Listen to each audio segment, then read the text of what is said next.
Dios los bendiga, amados hermanos, un fuerte abrazo y que el Señor el día de hoy se encuentre con nosotros, nos dé su palabra y que su Santo Espíritu nos interprete lo que oímos. Porque muchas veces podemos pensar que estamos entendiendo, pero como aquel dicho que dice, el león juzga según su condición, quiere decir, va a depender cómo está nuestro corazón para recibir exactamente lo que se está transmitiendo. Nosotros tenemos que estar en una línea directa con la emisora, en este caso nosotros, y ustedes como receptores recibiendo exactamente el mensaje. Eso solo lo puede hacer el Señor y nosotros con la disposición. Entonces oremos que el Señor nos dé ese entendimiento, esa gracia que viene de los cielos. Padre amado, en el nombre de Jesús, te suplico, Señor, que abra los ojos de nuestro entendimiento, que abra nuestro corazón, que nos des un amor profundo por tu palabra y un deseo ardiente, Señor, como la creación vive esperando la manifestación de los hijos, así también nosotros tengamos un deseo ardiente para que las cosas preciosas tuyas se cumplan en nuestras vidas. Te lo pedimos en el nombre de Jesús. Amén. Muy bien, hoy vamos a ver la segunda parte del tema que comenzamos el domingo pasado, que fue sobre alimentando la esperanza. Hoy el título es La esperanza no avergüenza. Para entender mejor lo que es la esperanza, es un sentimiento que hay en cualquier persona que ve como posible la realización de algún deseo.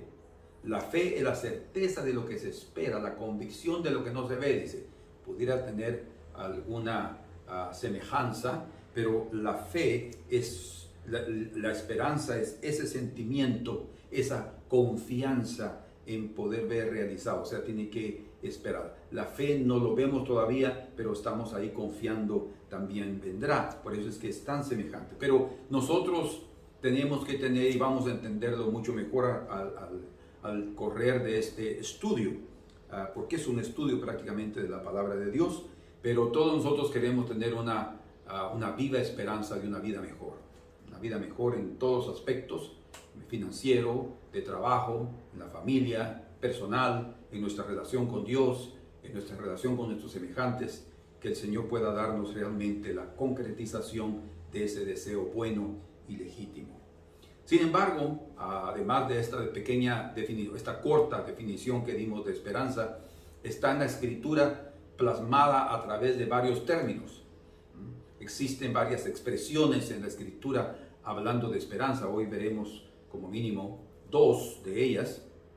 Hay otras, pero hoy vamos a ver dos. La primera es el término que se utiliza para esperanza, que es expectación, ¿verdad? Y la expectación no es más que una ansiedad, una inquietud, es una emoción intensa por la espera de una cosa que nosotros tenemos interés, ¿verdad? Deseamos que algo suceda, de que algo nos digan, de que nos suban el salario, de que nos promuevan de puesto, en fin, ahí en esas cosas hay esperanza. Y sin embargo, podemos decir que la expectativa se basa también en probabilidades, la expectativa. Por eso es que consideraremos esto primero, porque habrán ciertas cosas, ciertos factores que serán determinantes para que esa esperanza llegue a una realidad. Por ejemplo, la expectativa de Noemí, que fue registrada en el libro de Ruth, capítulo 1, del verso 11 al 14. Veamos juntos ahí y entendamos este ángulo, esta perspectiva de la esperanza. Pero Noemí dijo: volveos, hijas mías, ¿por qué habéis de ir conmigo? ¿Tengo yo aún hijos en mis entrañas para que sean vuestros maridos? Volveos, hijas mías, id, pues he envejecido como para tener marido. Y aunque dijera, escuchen, y aunque, probabilidad, dijera, tengo esperanza, y esta noche estuviera con marido, esta noche, e incluso diera a luz hijos varones, ¿los esperarías hasta que crecieran? Aquí viene otra situación. ¿Os retraerías por ellos sin tomar marido?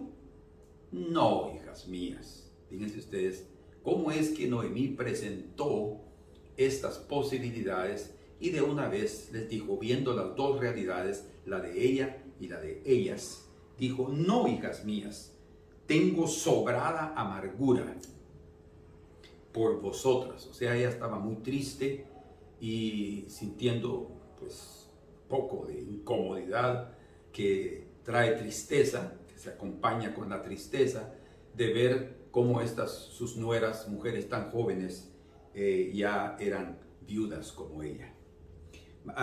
Tengo sobrada amargura por vosotras, pues la mano misma de Jehová se ha desatado contra mí.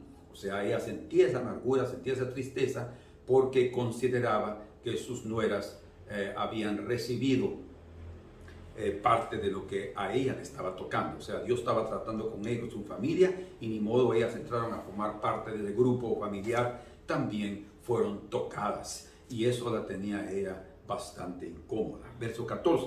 Entonces, ellas, las nueras, alzaron su voz y lloraron otra vez. O sea, ya habían recibido de Noemí la primera petición de abandonarla, de dejarla, y esta es la segunda. Y dice, y Orfa besó a su suegra, decidió regresarse, pero Ruth siguió apegada a ella. La versión que leí no es la del 60, es la versión textual de las escrituras. Es una versión muy, muy interesante.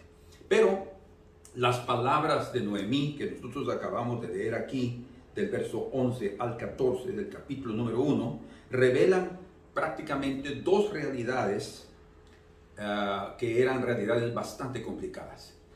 Su realidad, la realidad de Noemí, y la realidad de sus nueras. La condición de Noemí era pues extrema. Primero, ella mencionó, ya era viuda. Segundo, ya era vieja. Tercero, era parte de todas esas dos condiciones, principalmente de la segunda. Estaba difícil para ella volverse a casar, concebir, dar a luz dos hijos, dos varones, luego criarlos para sus nueras. O sea, estas seis cosas o estos seis factores que son mencionados aquí por Noemí, todos ellos estaban en el campo de la improbabilidad.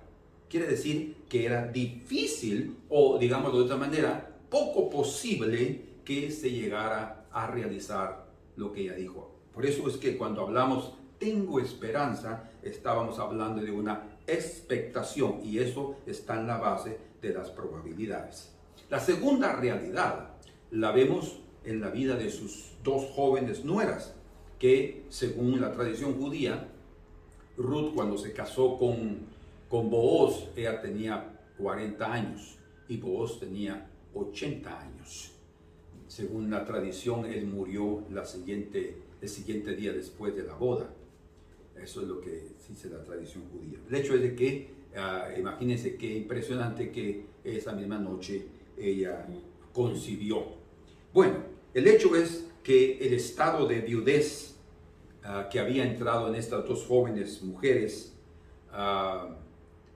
era alarmante, tanto que Noemí estaba muy conmocionada por esa situación.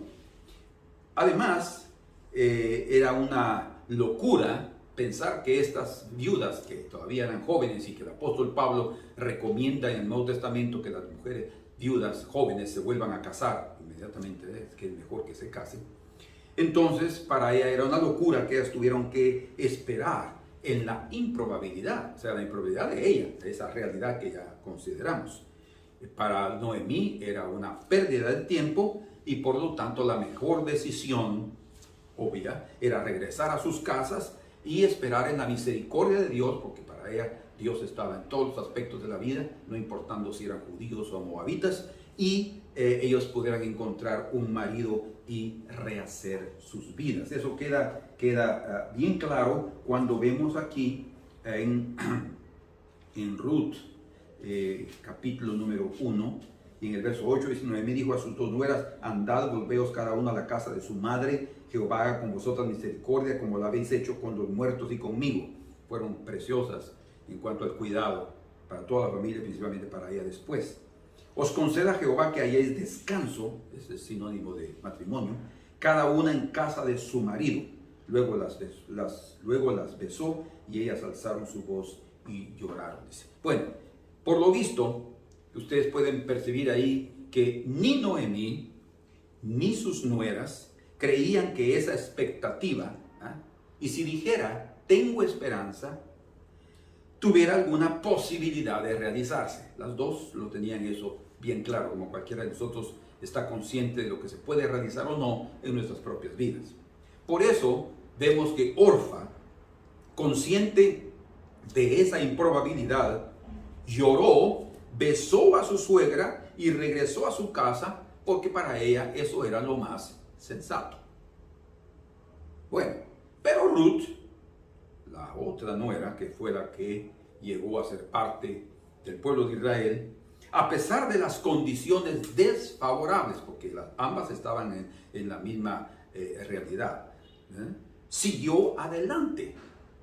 Yo personalmente creo que ella estaba creyendo que el Dios de Israel, que Noemí había dicho que podía tener misericordia de ellos en su tierra natal, Moab, también podía tener misericordia de ella en la tierra de Noemí, en Israel, específicamente en Belén.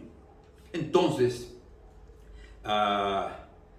esto nos da la impresión que Ruth, fíjense ustedes, no vio la expectativa de Noemí totalmente descabellada. ¿Qué quiere decir descabellada? Bueno, en contra de toda razón, o en contra de toda prudencia, o en contra de toda sensatez. No, ella lo oyó, pues estaba consciente, igual que Orfa, que era una situación desfavorable e improbable. Sin embargo, ella decidió aventurarse. O sea, era también sin duda una mujer de esperanza. Todos estamos conscientes, y yo quiero decirlo esta mañana, que no hay duda que Noemí era una mujer de fe y una mujer de esperanza. Pero también ella, debido a sus palabras que allí leímos, era una mujer que estaba consciente de su realidad. O sea, ella estaba consciente de su condición y de las limitaciones en cuanto a las expectativas de vida, ya a esas alturas del campeonato, a la edad que ella tenía y viuda, ¿verdad? Y ya.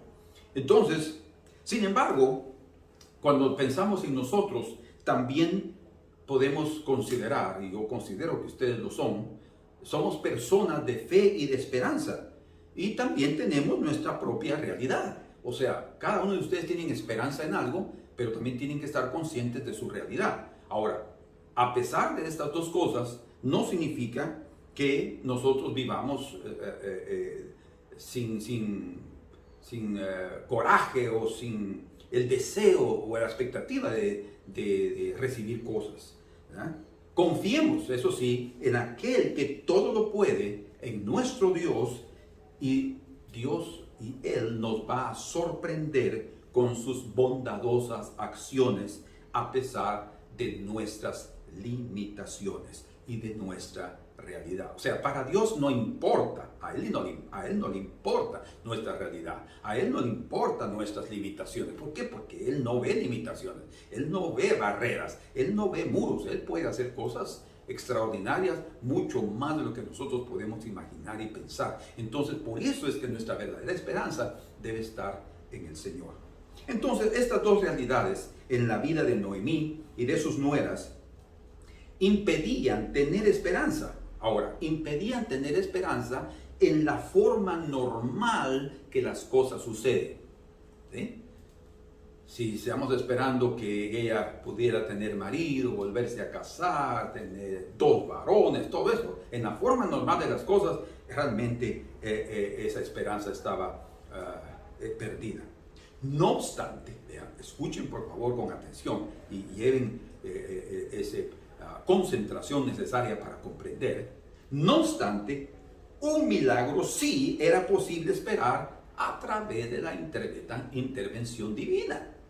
O sea, lo que estamos diciendo es que de esa forma, o sea, a través de la intervención de Dios, nuestras realidades y nuestras limitaciones pueden cambiar.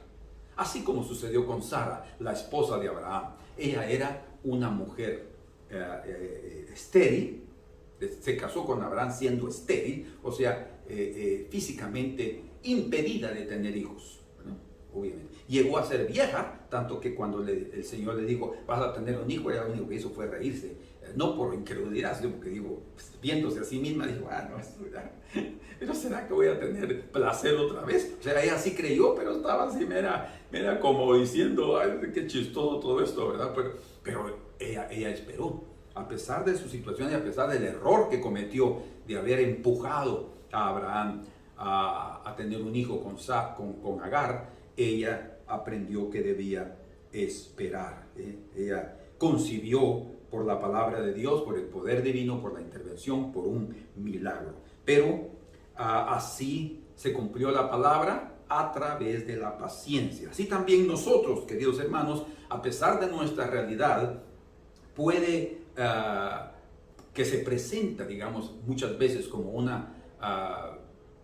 de una forma totalmente desfavorable, el Dios en quien nosotros confiamos puede intervenir también en nuestras vidas y cambiarla por completo. Bueno, ese entonces es el primer aspecto que vimos de lo que se expresa esperanza desde una perspectiva, ¿verdad? Expectación. Pero ahora veremos otra definición, otro término utilizado en la Escritura para hablar de la esperanza, y eso es un término bastante, digamos así, extraño, porque es también definido como cuerda o cordón.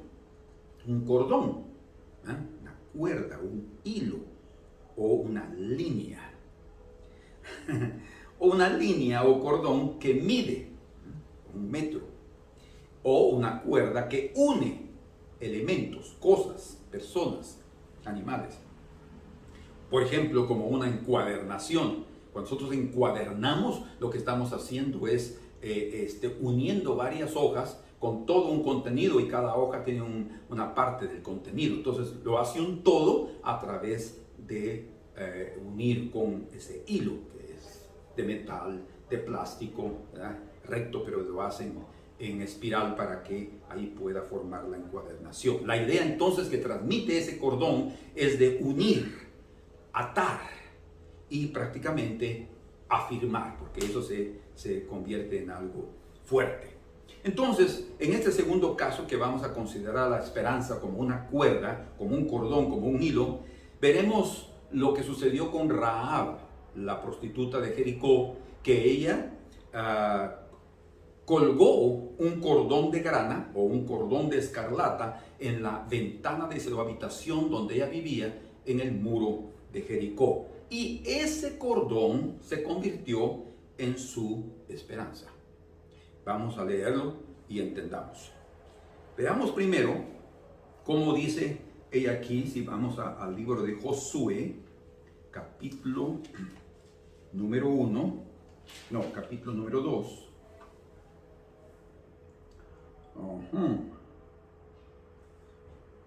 Dice en el versículo número 12: os ruego pues ahora que me juréis por Jehová, o sea, los hizo jurar a los 2 espías que ella protegió en su casa, que como he hecho misericordia con vosotros, así la haréis vosotros con la casa de mi padre. O sea, ella estaba pensando en los suyos, pensando en su familia. De lo cual, dice, me daréis una señal segura. O sea, ella pidió una señal.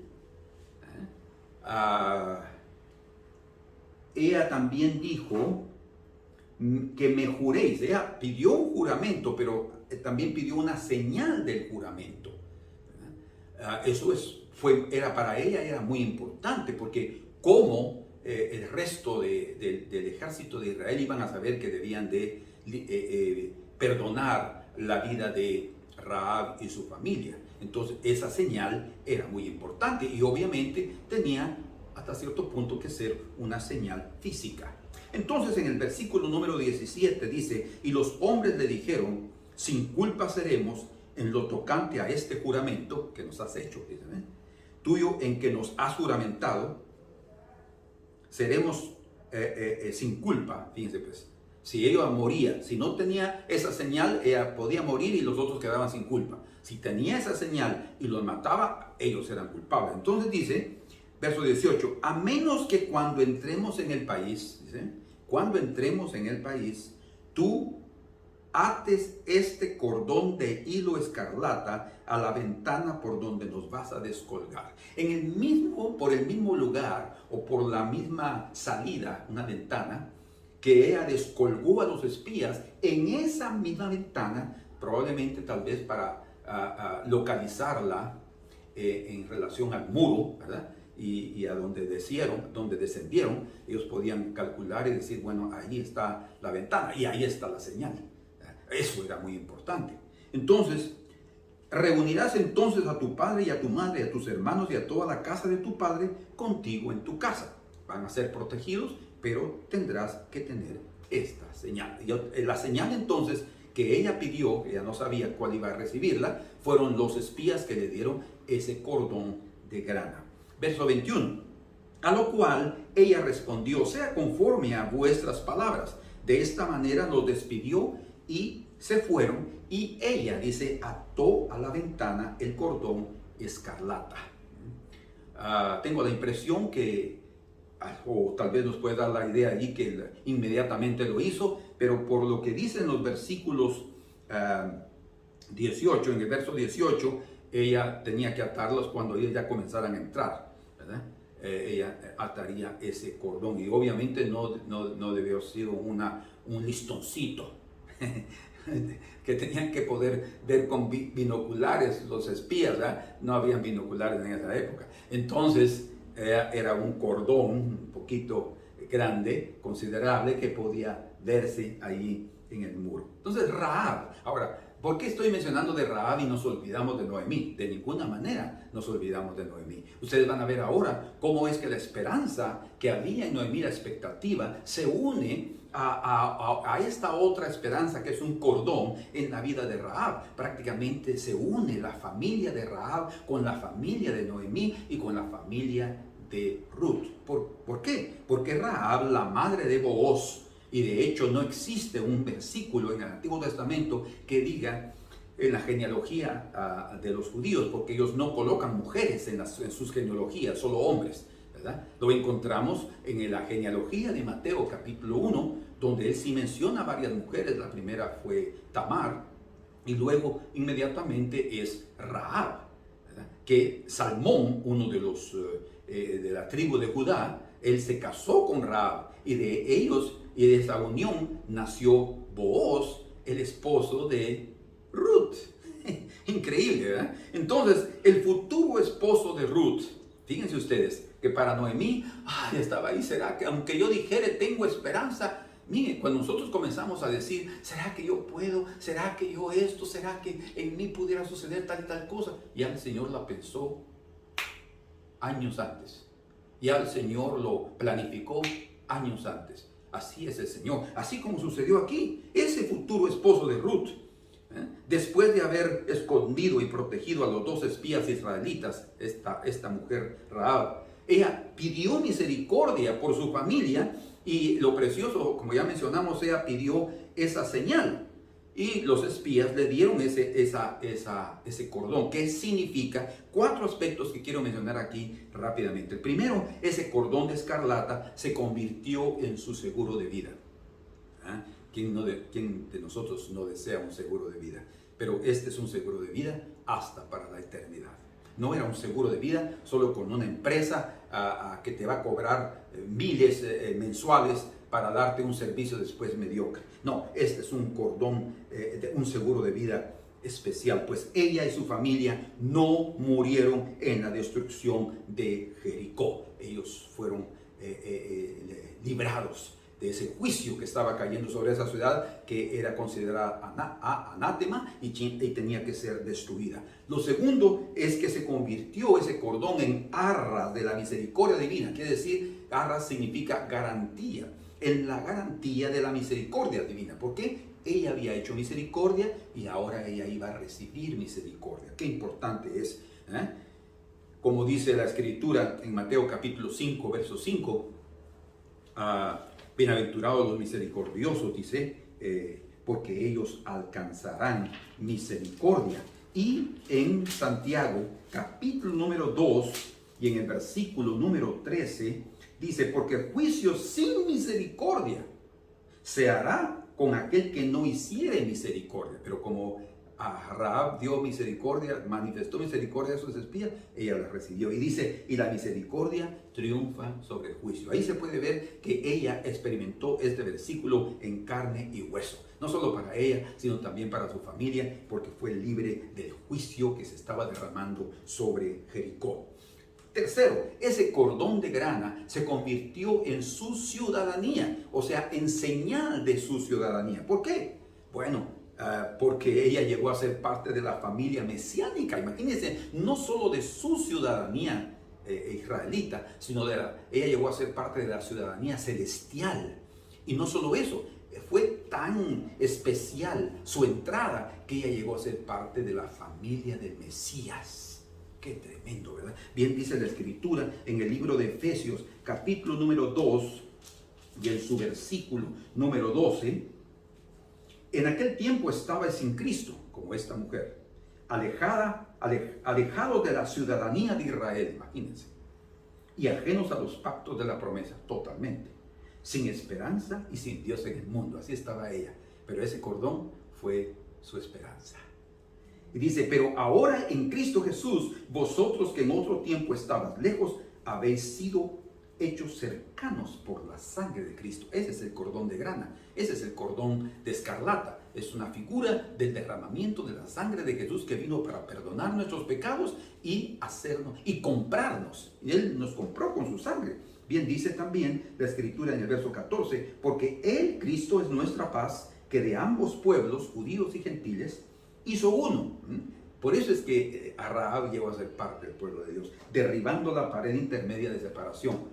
El muro que había ahí fue derribado, pero en medio de ese muro había también la familia de Rahab y ella juntamente. Entonces, qué precioso. Ella llegó a ser parte de esa ciudadanía. Por su fe en el Dios de Israel, ella colocó ese cordón de grana que representa la sangre de Cristo, ¿verdad? Como los israelitas habían puesto sangre, ¿se recuerdan? En los dinteles de las puertas, para que cuando el destructor llegara a Egipto, no los matara viendo la sangre. Así sucedió también con Rahab y su familia. Ellos experimentaron en cierto sentido esa Pascua. Es más, cuando el pueblo de Israel entró a Canaán, ellos entraron en el periodo de la Pascua. Y por último, este cordón en la ventana de la casa o de la habitación, del apartamento, podemos decir así, de Rahab, se convirtió en la puerta de entrada para ser parte del pueblo de Dios.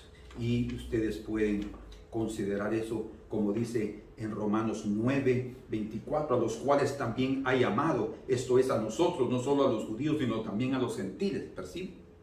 Como también en Oseas dice, llamaré pueblo mío al que no era mi pueblo. Qué precioso.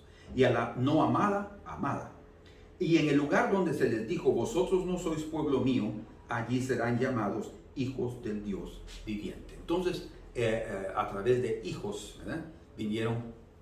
Vino la salvación. Y vamos a ver cómo es que eso sucede también con Ruth, con Rahab y con Noemí y Ruth. Entonces, desde los días de la conquista de Canaán, otra vez, usted ha pensado alguna vez, ¿será que yo pudiera? ¿Será que esto? ¿Será que lo otro? ¿Será que yo puedo tener esa esperanza? ¿Será que puedo tener esa expectativa?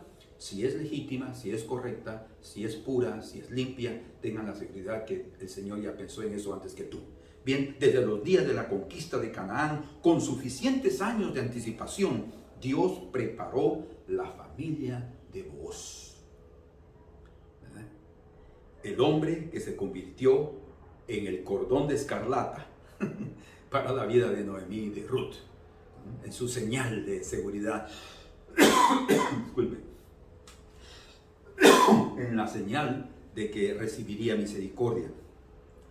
Booz prácticamente se convirtió en el ancla de esperanza para Ruth y Noemí. Y ahorita que estamos mencionando ancla, es bueno desde ya anticiparnos que en cuanto a la figura del ancla, tanto en el mundo, pero principalmente en la escritura, el ancla es figura de la esperanza. ¿Por qué? Por la función que ejecuta, ¿verdad? Un ancla, elemento de hierro, metal pesado, con un pico, 2 picos, 3 picos, que es lanzado de la cubierta de un navío, de una lancha, conectada con una cuerda, porque no tendría sentido si usted lanza su ancla sin cuerda. Eso sería chistoso, ¿eh? Eso sería, solo Don Chevo haría eso, ¿eh? Pero se lanza el ancla con la cuerda para que esa cuerda pueda afirmar la nave o la lancha o el barquito, para que no se mueva por las corrientes de las aguas. Vamos a ver dónde está esa ancla nuestra. Pero recordemos entonces que de igual manera que Ruth la moabita mostró misericordia para Noemí la judía, abrazó también la fe del pueblo de ella y la esperanza de una vida mejor en ella y en Noemí. Eso llegó a ser una realidad. El cetro de Dios desde su trono fue extendido para la gentil Ruth. Y de forma extraordinaria, vean esto por favor conmigo, de forma extraordinaria, la esperanza de Noemí no fue frustrada en la vida de Ruth ni en la vida de Noemí. Digo, si yo dijere, tengo esperanza, ¿recuerdan? En la base de la probabilidad. Pero a través de estas mujeres, la esperanza de Noemí no fue frustrada, no se realizó como ella lo pensó. Era obvio. No se realizó debido a las limitaciones que se convirtieron prácticamente en obstáculos, mas sí se realizó como Dios lo planeó y como Dios lo ejecutó. Bien dice la Escritura, hemos oído muchas veces ese versículo, lo sabemos de memoria, Jeremías 29:11, porque yo sé los pensamientos que tengo para vosotros, dice el Señor. Y yo quiero resaltar esto, siempre lo he dicho, no siempre, pero algunas veces, dice, yo sé, entre paréntesis, nosotros no sabemos, ustedes no lo saben, pero yo sé los pensamientos que tengo para vosotros, pensamientos de bien y de paz, para vos dar el fin que esperáis. O sea, esa esperanza, el fin que esperáis, está prácticamente formada en el propio corazón de Dios. Y ella va a realizarse no propiamente como la forma o a través de tu metodología o a través de tu reloj del tiempo. No, va a ser a través del reloj del tiempo del Señor y a través de la metodología que el Señor utiliza.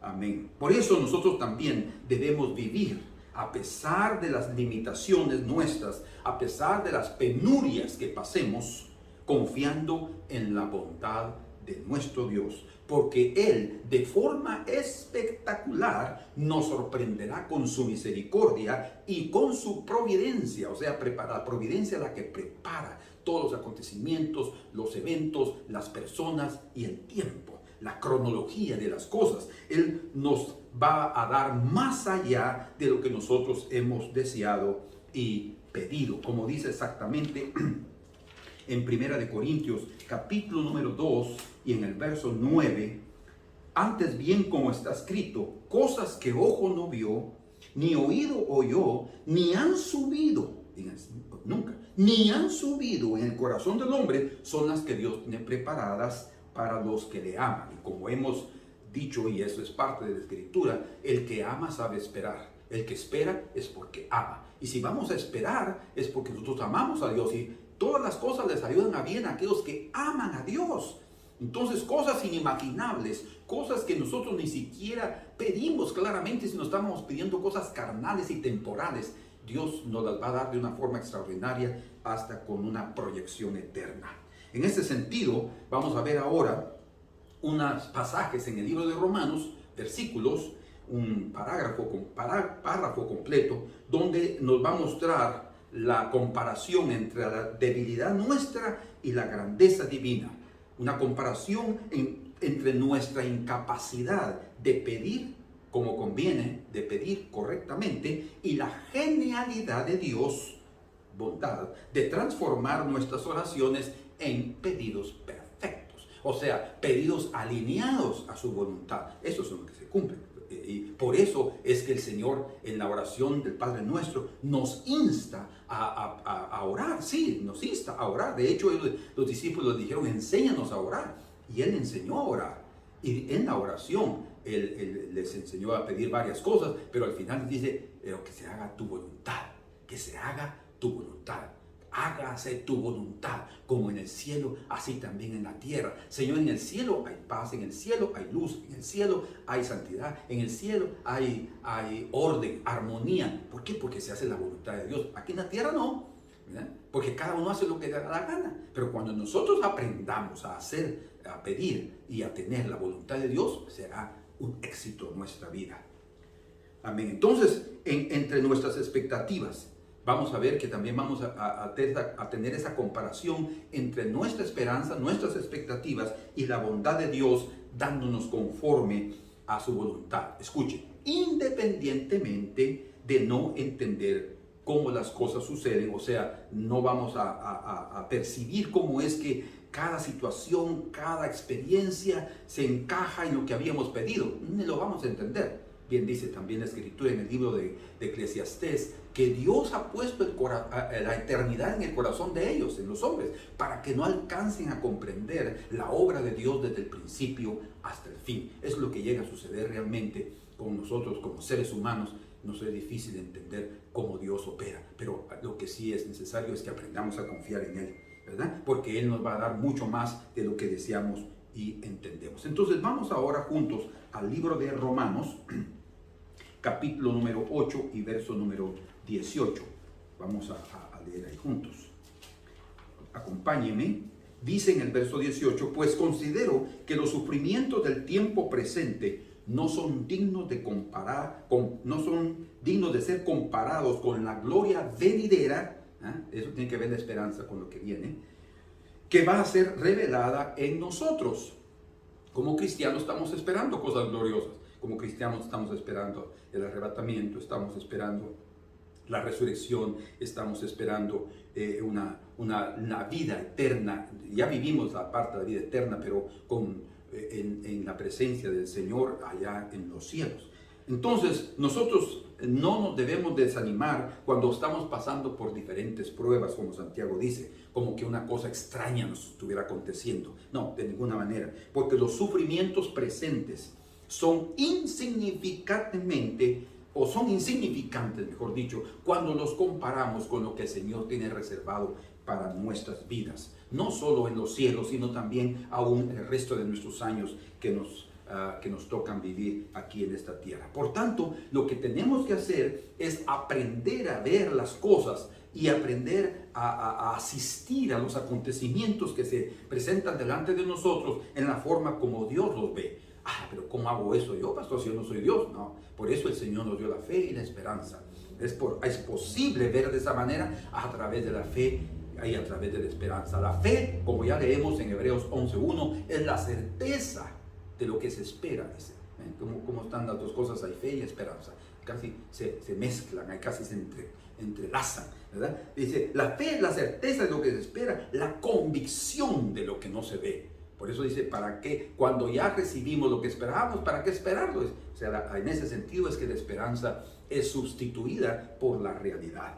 Y la esperanza es la confianza que nosotros no seremos avergonzados, porque la esperanza, la verdadera esperanza legítima, ella no avergüenza. Aún en medio de las mayores contradicciones que nosotros vivamos, en medio de cualquier tipo de adversidad, nosotros no seremos avergonzados si confiamos en el Señor. Así es que tengamos esperanza que viviremos días mejores, ¿verdad? Porque vamos a leer que fuimos salvos con esperanza. Salvos con esperanza, sí. ¿Salvos con esperanza de qué? Vamos a entender ahora. porque nosotros también debemos de vivir nuestra vida con esperanza. Si usted no tiene esperanza de cosas mejores en estos días que están en esta tierra, entonces es una persona desabrida, ¿verdad? No, sin sentido cristiano, porque el cristiano debe vivir con fe, esperanza y amor, como son las tres virtudes teologales. Entonces, debemos de vivir con calma, tranquilos, esperando, y eso va a quitar cualquier tipo de ansiedad en nuestros corazones hasta que se concretice o se culmine lo que Dios ha determinado para nosotros. Porque la Escritura dice en 2 Corintios 5:7, vivimos por fe y no por vista. O sea, no debemos estar solo pendientes de las cosas físicas, naturales, sino nosotros, aunque no las veamos, tenemos que seguir adelante, y eso nos va a dar fuerza y ánimo y motivos para seguir luchando. Pero en Romanos capítulo 8, ya leímos el verso 19 del capítulo 8, ahora vamos a irnos al verso 19 hasta el 22. Y dice allí, porque el profundo anhelo, eso quiere decir ardiente expectación o esperanza, el profundo anhelo de la creación, o sea, la naturaleza, espera, otra vez, ellos también, la naturaleza también espera. ¿Qué espera? La revelación, dice, de los hijos de Dios. ¿Qué es la revelación? Bueno, la palabra griega ahí es Apocalipsis. El libro de Apocalipsis es la revelación de las cosas que van a suceder en breve, dijo el Señor, reveladas a través de su ángel, a su siervo Juan. Entonces, pero aquí vemos que la naturaleza está esperando la manifestación de los hijos. Quiere decir que a través de los hijos, como sucedió con Rahab, a través de Booz, trayendo una nueva realidad a Noemí y a Ruth, y a través de Ruth, a través de Obed, trayendo una nueva realidad también. La naturaleza está esperando que a través de los hijos, o sea, miren, a veces la concretización de nuestra esperanza tal vez no se va a cumplir en nuestros propios días, pero sí puede llegar a cumplirse a través de nuestros hijos, y eso también es una bendición, aunque no lo veamos. Verso 20 dice, porque la creación fue sometida a vanidad debido al pecado del hombre, no por propia voluntad, o sea, ella no decidió, yo quiero vivir en esclavitud, sino por la del que la sujetó, el hombre pecador.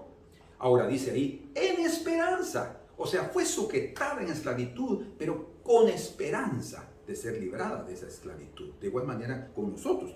Ahí dice en el verso 21, de que también la creación misma será librada de la esclavitud, de la corrupción del cuerpo humano, a través de la muerte, la corrupción de la naturaleza, de su destrucción, no solo a través de esa esclavitud que fue puesta, sino por el mal gobierno, la mala administración del hombre en la tierra y en sus países, a la libertad gloriosa de los hijos de Dios. O sea, librada de esa esclavitud a la libertad gloriosa que va a traer felicidad, gozo, salud, sanidad, en fin, redención. Porque sabemos que toda la creación, aquí está una cosa importante que nos une con lo siguiente, gime a una y aún sufre sufre dolores de parto hasta ahora. O sea, esos dolores, esos gemidos son como dolores de parto para que ella dé a luz, porque el hijo va a traer la bendición. Los hijos traerán esa bendición. Entonces,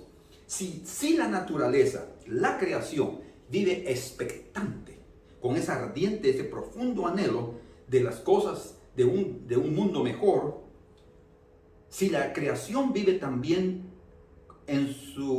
vive colocando, digamos así, el cordón de grana o de escarlata en su ventana, esperando la redención, su liberación, nosotros también debemos esperarlo de esa manera.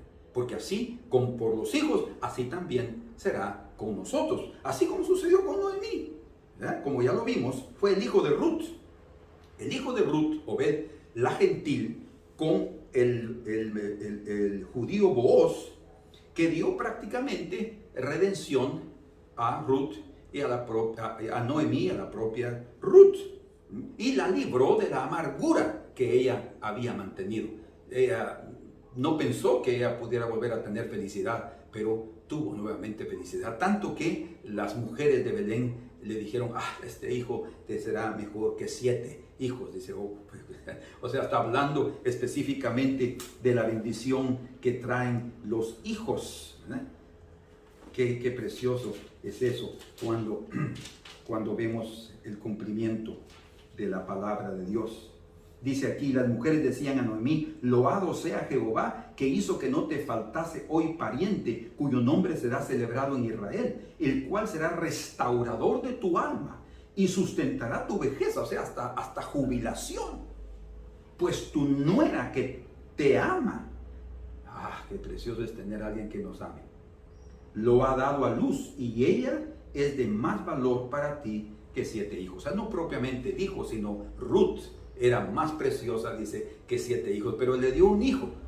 Fue a través de ese hijo. O sea, es como una mujer puede llegar a tener tanto valor que de 7 hombres, digamos así, de esa manera, viéndolo como lo vieron esas mujeres, ¿verdad? Porque fue a través de Ruth que verdaderamente el amor de Dios se manifestó para Noemí y le volvió a dar felicidad. Entonces toda la amargura se acabó, y ella, después de ver a ese hijo y de sentir tanta alegría, ella comprendió cómo Dios, antes de su propia existencia, desde los días de Rahab, ella estaba preparando el camino de redención y preparando el camino para que se terminara su sufrimiento.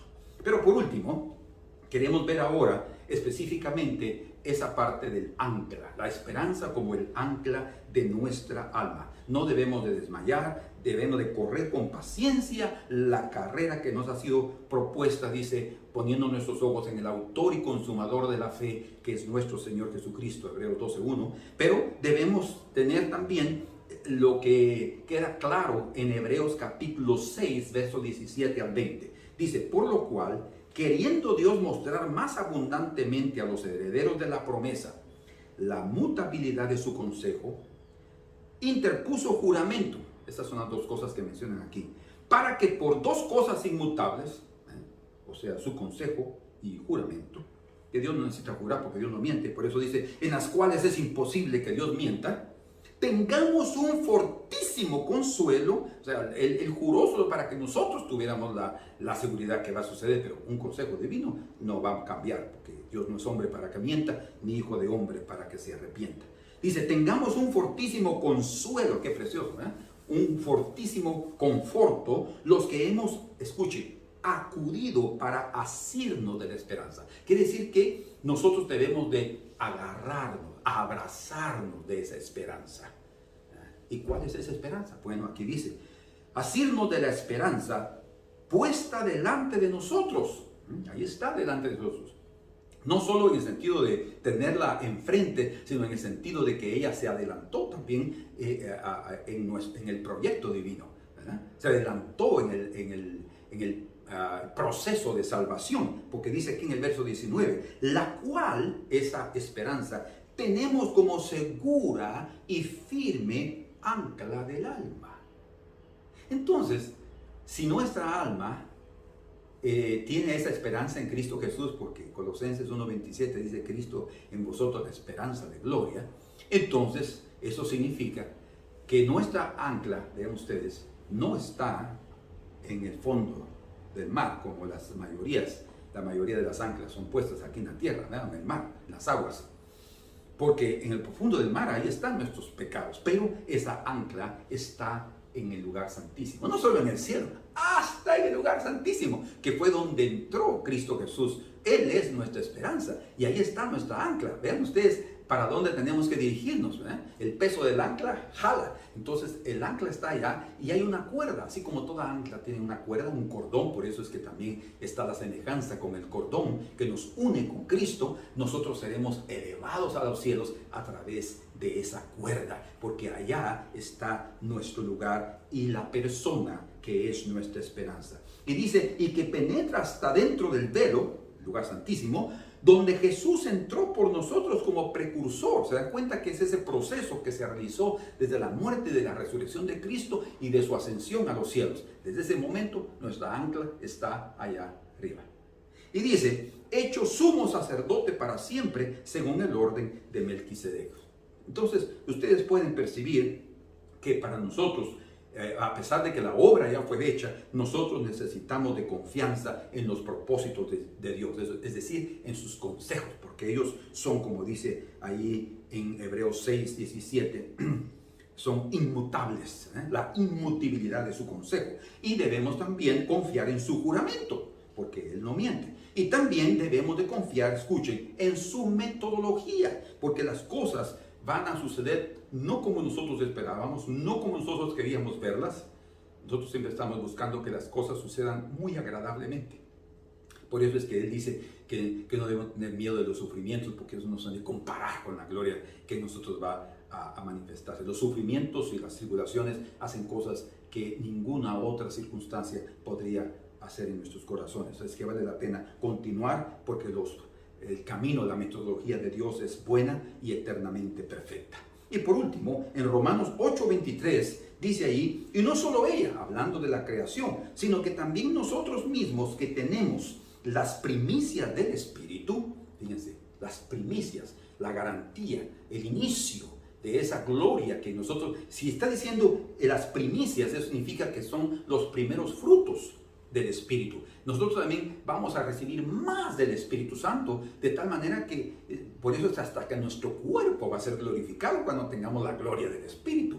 O sea, aún nos falta. Por eso es que fuimos salvos en esperanza. Dice, qué precioso. Aquí lo vamos a ver. Dice, nosotros también gemimos dentro de nosotros mismos, igual que la creación, esperando. Qué preciosa la esperanza, ¿verdad? Como es de revitalizadora. Esperando la adopción de hijos. Pero si no somos hijos de Dios, ¿por qué una adopción? Porque la adopción en la Escritura no únicamente habla cuando fuimos salvos, principalmente habla del momento cuando nuestro cuerpo es redimido. Esa es la adopción para el cristiano, ¿verdad? Esperando la adopción, dice aquí, la redención de nuestro cuerpo. Verso 24, porque en esperanza fuimos salvos. Pero la esperanza que se ve no es esperanza. ¿Por qué? Porque ya la estamos viendo, ¿verdad? Lo esperábamos, ya se cumplió, ya no tenemos que estar esperando. Porque lo que alguno ve, hay que esperarlo.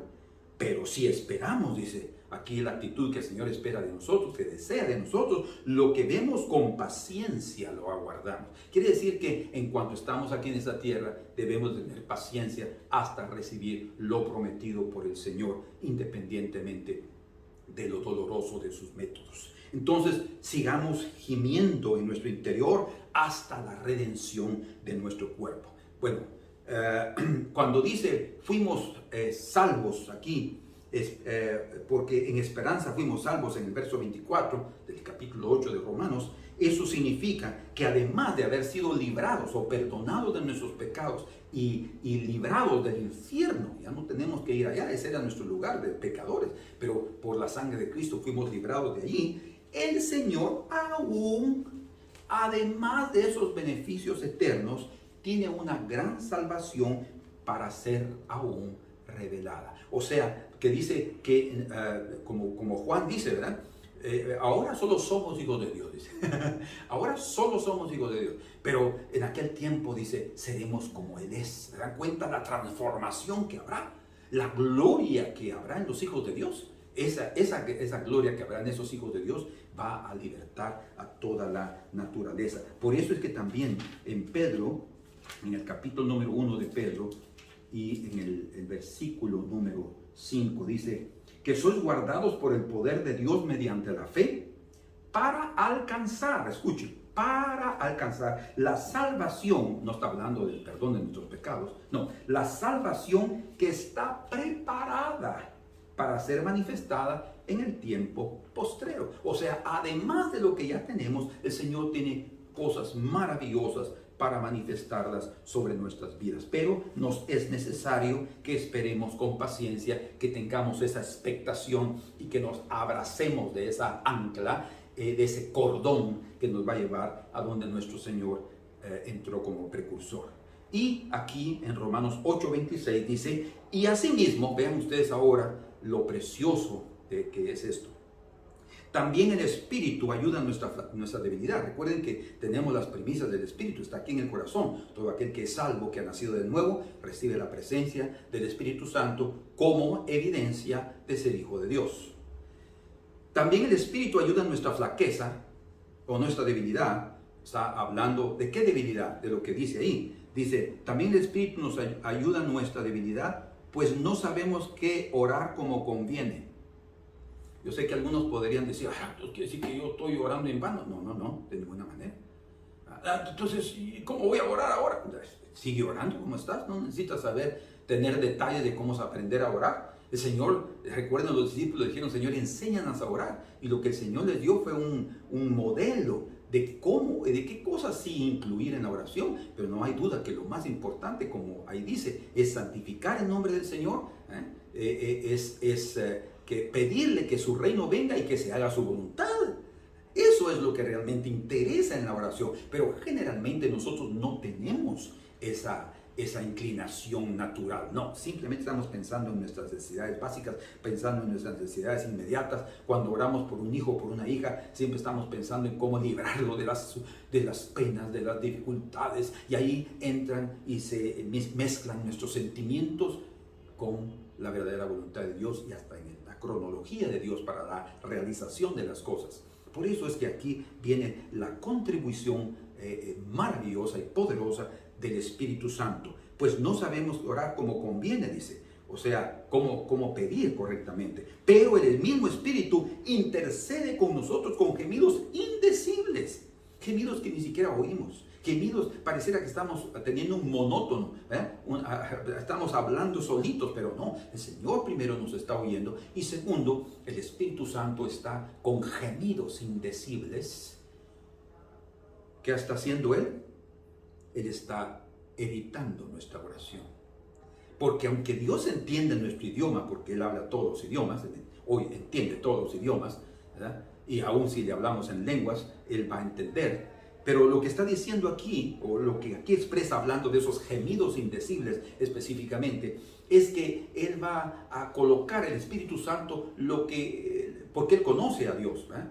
Así como el espíritu del hombre conoce la mente del hombre, así el Espíritu de Dios, que es su mente, conoce lo que Dios quiere y cómo se le debe pedir. Entonces, Él viene y adecua, creo que es, prepara, edita lo que correctamente debe ser. No en el sentido de una gramática correcta de tu idioma, no, es en la gramática celestial, es a través de la elocuencia celestial que va a tocar el corazón de Dios. Entonces Él lo hace. Esos gemidos indecibles del Espíritu son prácticamente correcciones a nuestra oración, pero de la forma más pura y profunda y en un silencio celestial que lo único que manifiestan, dan a conocer es la santidad de Dios y los propósitos buenos y eternos para nosotros. Por lo tanto, el Espíritu nos ayuda en la obtención de nuestra esperanza. Por eso dice en el verso 27, y el que escudriña los corazones, ese es Dios, sabe cuál es la intención del Espíritu. Por eso Pablo en Efesios 6, 18 dice también que debemos de orar, hacer súplicas. Él ordena que lo hagamos, pero dice en el Espíritu. ¿Por qué? Porque cuando estamos orando también debemos estar conscientes que el Espíritu Santo con gemidos indecibles está orando a través de nosotros también, o corrigiendo, encaminando de forma correcta. Porque intercede, dice aquí el Espíritu, intercede por los santos conforme a Dios, o sea, según la voluntad de Dios. ¿Ven ustedes qué precioso es eso? Por eso es que Jesús, estando en el Getsemaní, dice, Señor, si es posible, pase de mí este cáliz, pero no es lo que yo quiero, dice. Imagínense ustedes un hombre tan puro, santo como el Señor, orando humanamente hablando, Él estaba orando como hombre, él no quería separarse, él no quería tomar ese cáliz de pecado que lo iba a separar. El Señor, no habrá otra forma de cómo hacerlo. Pero que se haga tu voluntad. Imagínense, eso es lo que nosotros, a ese grado, a ese nivel, digamos, de espiritualidad, es la que el Señor quiere llevarnos. ¿Es posible? Sí, a través de su Espíritu. Por eso está aquí dentro de nosotros. Y sabemos que a los que aman a Dios, todas las cosas les ayudan a bien, no importa la forma como ellas sean presentadas y en el tiempo. Esto es, a los que conforme a su propósito son llamados. Entonces, Dios, que sonda el corazón, sabe exactamente lo que precisamos. Nosotros no. No sabemos. No sabemos pedir como conviene. Otra vez, pidan, presenten sus oraciones, pero confíen que el Espíritu Santo está presentando de la forma correcta delante del Señor. Él oye nuestras oraciones a través de su santo y hábil intérprete. O sea, es el Espíritu Santo que es la mente de Dios, como dice claramente aquí en 1 Corintios capítulo número 2 y verso número 10, lean conmigo allí, dice, pero Dios nos las ha revelado, hablando de lo que dijimos sobre que lo que ha subido en el corazón del hombre, ¿verdad? Son las que Dios tiene preparado para nosotros. Dice, pero Dios nos las reveló, esas cosas maravillosas escondidas, a través de su Espíritu, porque el Espíritu todo lo escudriña aún lo profundo de Dios. No está hablando de mi espíritu, está hablando del Espíritu de Dios. ¿Por qué? Porque es la mente de Dios. Dice en el verso 16, porque ¿quién conoció la mente del Señor?